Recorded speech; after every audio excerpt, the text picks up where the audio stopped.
एक दौर में जो लोग यह कहते थे कि हिंदू आतंकवादी है, कभी उन्होंने कहा हिंदू तालिबान, कभी उन्होंने कहा हिंदू बोको हराम। ये कारनामे तो भारत की राजनीति की सबसे पुरानी पार्टी की है। अब जो सबसे नए नवेले आए हैं, आपने देखा कि उनके भी पूर्व मंत्री राजेंद्र गौतम ने इसी प्रकार की अभद्र टिप्पणियां की। उन्हीं के यानी आम आदमी पार्टी के गुजरात के अध्यक्ष ने तो पूर्ण रूप से कह दिया कि मंदिर ही शोषण के केंद्र है। इतना ही नहीं, उन्होंने तो कथावाचकों, धर्म, संस्कृति सबके ऊपर पूरा आघात कर दिया। अतः अत्यंत कष्ट का विषय है कि भारत की स्वतंत्रता के अमृत महोत्सव वर्ष में यह कितना विष भरा हुआ है। ये सेकुलर राजनीति के जो प्रवर्तक हैं, चाहे वो सबसे पुराने हों या सबसे नए हों, उनकी फितरत नहीं बदली है। फितरत केवल यह है कि सेकुलरिज्म का अर्थ हिंदू धर्म के प्रति घृणा और अपमान के भाव की अभिव्यक्ति करना। और अधिक दुख का विषय यह है कि वह संस्कृति जिसके लिए देश ही नहीं विदेश में क्या कुछ कहा जाता है। मैं कांग्रेस के नेताओं से कहना चाहूंगा, साहब आपकी अध्यक्ष रही हैं एनी बेसेंट, उन्होंने हिंदू धर्म के बारे में क्या कहा है। उन्होंने कहा such a philosophic, such a scientific, such a spiritual, the deep you go, the deep you love, the intense you will go, the intense you will respect. Arthur Schopenhauer ने कहा कि यह मनुष्य के ज्ञान की पराकाष्ठा है, जर्मन फिलॉसफर था। इतना ही नहीं, बड़े बड़े साइंटिस्ट वर्नर हाइजेनबर्ग और फिट्ज से कैपरा इसमें ज्ञान के कितने स्रोत ढूंढते हैं। एटम बम बनाने वाले रॉबर्ट ओपेनहाइमर से लेके रॉकेट बनाने वाले वर्नर वॉन तक।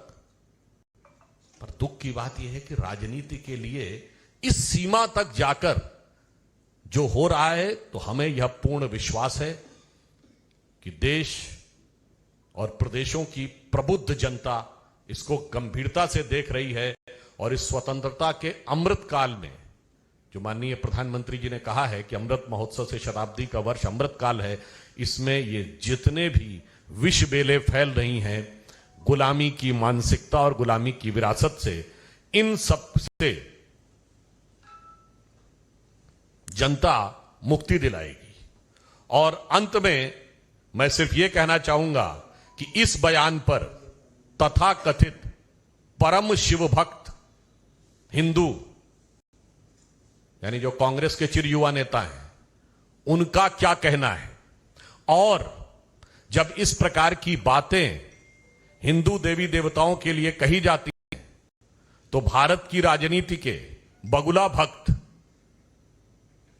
जो देवी देवताओं के स्थान की बात करते हैं मुद्रा के ऊपर, उनका क्या कहना है।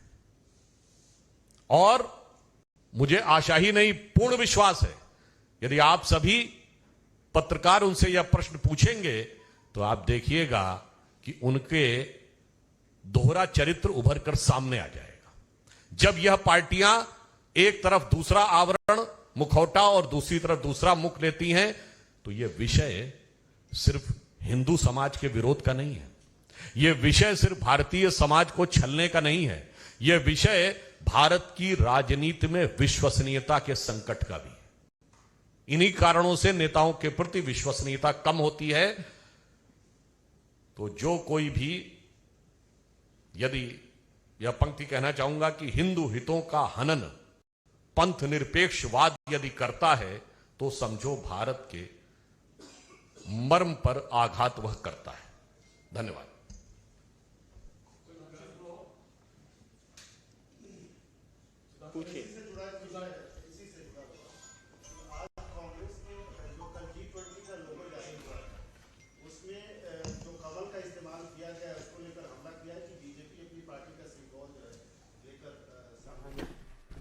तो भारतीय जनता पार्टी की प्रेस कॉन्फ्रेंस आप सुन रहे थे, किस तरह ये साफ पूछा गया कि जो तथाकथित अपने आप को हिंदी देवी देवताओं का अपने आप को बताते हैं कि हम इस संस्कृति को मानते हैं, तो फिर वो इस पर कुछ कहेंगे। जो लोग देवी देवताओं का अपमान कर रहे हैं, कांग्रेस पार्टी के नेता को लेकर जिस तरह महापौर वहां पर मौजूद थे और इससे पहले भी हमने देखा किस तरह anti Hindu approach Congress party की रही है, इस तरह के बयान उनके नेताओं की तरफ से आते रहे हैं। और बीजेपी अब इस मामले को लेकर